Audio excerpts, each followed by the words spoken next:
Les plaques d'evangeliari eren ornaments amb motiu religiós que en el seu origen decorava les tapes d'un llibre d'evangelis.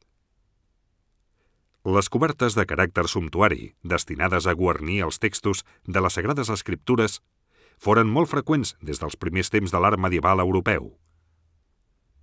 Els obradors de Llemotges, a l'Aquitània, realitzaren diverses tipologies de cobertes seriades de gran qualitat artística que gaudiren d'una gran acceptació entre els nuclis religiosos cristians.